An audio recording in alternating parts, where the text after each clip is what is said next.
আসসালামু আলাইকুম, welcome back to my channel. আজ আমি আপনাদের জন্য নিয়ে এসেছি মজার একটা সবার পছন্দের একটা রেসিপি, ফ্রুট কাস্টার্ড। কাস্টার্ডটা অনেকের দেখা যায় অনেক পাতলা করে ফেলছে, অনেকে অনেক ঘন করে ফেলছে। এই কাস্টার্ডটা কতটা সহজ এবং পারফেক্টভাবে আপনারা ফ্রুট কাস্টার্ডটা তৈরি করতে পারেন তাই আজ আমি আপনাদের সাথে শেয়ার করছি। বিশেষ করে নতুনদের জন্য আজকের ফ্রুট কাস্টার্ড রেসিপিটা। আমি এখানে নিয়ে নিলাম হাফ লিটার দুধ, সেই সাথে নিয়ে নিলাম 2 টেবিল চামচের মতো কাস্টার্ড পাউডার,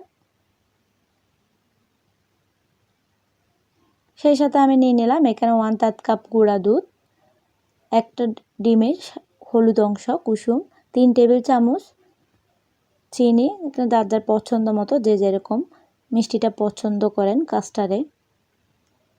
আমি দেখাচ্ছি আমি কি কাস্টার্ড পাউডারটা ব্যবহার করছি। আমি আজকে এই ব্র্যান্ডের কাস্টার্ড পাউডারটা ব্যবহার করছি।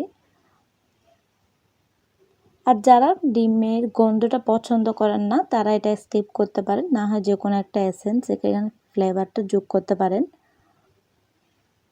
আমি কাস্টার্ড পাউডারগুলোর সাথে 3 টেবিল চামচের মতো তরল দুধ দিয়ে একটু গুলে এক পাশে রেখে দিচ্ছি। যদি এই কাস্টার্ড পাউডারটা এভাবে দুধের মধ্যে দিতে যায় তাহলে দেখা যায় অনেক সময় এটা দলা পেকে থাকে এবং পারফেক্ট ডোটা হয় না, হয় পাতলা হয়ে যায়, না হয় একদম দলা দলা একটু শক্ত টাইপের ডো হয়ে যায়। এজন্য আমি একটু ভালো করে 2-3 টেবিল চামচের মতো দুধ দিয়ে ভালো করে মিক্স করে এক পাশে রেখে দিচ্ছি। আর এটা একটু নিচে লেগে লেগে আছে, একটু ভালো করে মিক্স করতে হয় যতক্ষণ পর্যন্ত দুধের সাথে গলে না যায়। আমি মিশ্রণটা এক পাশে রেখে দিচ্ছি এবং চলে আসছি রান্নায়।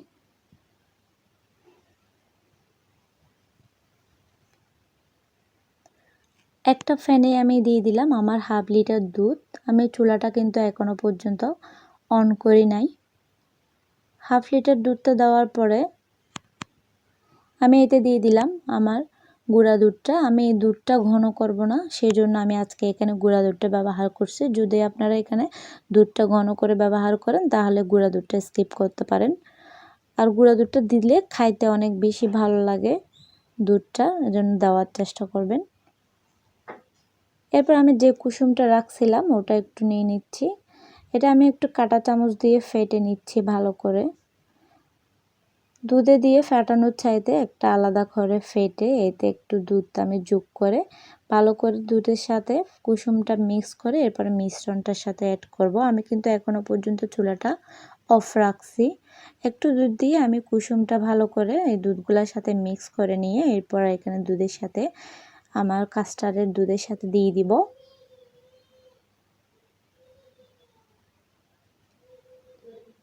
এরপর আমি একটু নেড়ে চেড়ে ভালো করে গুঁড়া দুধটা মিক্স হয়ে যাওয়ার জন্য ভালো করে মিক্স করে নিয়ে চুলাটা অন করে দিব। এর আগে গুঁড়া দুধটা ভালো করে মিক্স করে নিতে হবে। এখন আমি চুলাটা অন করে দিছি, সেই সাথে দিয়ে দিলাম 2 টেবিল চামচের মতো চিনি। যেহেতু আমরা এখানে ফ্রুট ব্যবহার করব এজন্য মিষ্টির পরিমাণটা বেশিও দিলে ভালো লাগে না, এজন্য আমি আমার পছন্দ মতো করে দিছি। দুধটা একটু একটা বলক উঠে আসলে এরপর আমি কাস্টার্ড পাউডার যেটা গলায় রাখছিলাম এটা একটু নেড়ে ছেড়ে এভাবে করে দিয়ে দিচ্ছি। এক হাতে ডালতে হবে, এক হাতে এভাবে মিক্স করতে হবে, না হলে এটা দেওয়ার সাথে সাথে একটা দিক চলে আসবে না। এভাবে নেড়ে না দিলে এক জায়গায় একদম আটালো হয়ে যাবে, সব দিকে ভালো করে মিক্স হবে না। এই জন্য সব দিকে মিক্স হওয়ার জন্য এক হাতে ঢেলে আরেক হাতে এভাবে নাড়তে হবে। আমার কাস্টার্ডটা আপনারা হয়তো দেখে বুঝতে পারছেন প্রায় হয়ে গেছে। যেহেতু আমি কাস্টার্ডটা দিছি সেই জন্য 1 মিনিটের মতো একটু চুলায় রাখছি এবং চুলাটা বন্ধ করে এক পাশে রেখে দিচ্ছি 20 মিনিটের জন্য। এটা এমনিতে এখন অনেকটা ঘন হয়ে আসছে, ঠান্ডা হওয়ার পরে আরও একটু ঘন হয়ে যাবে।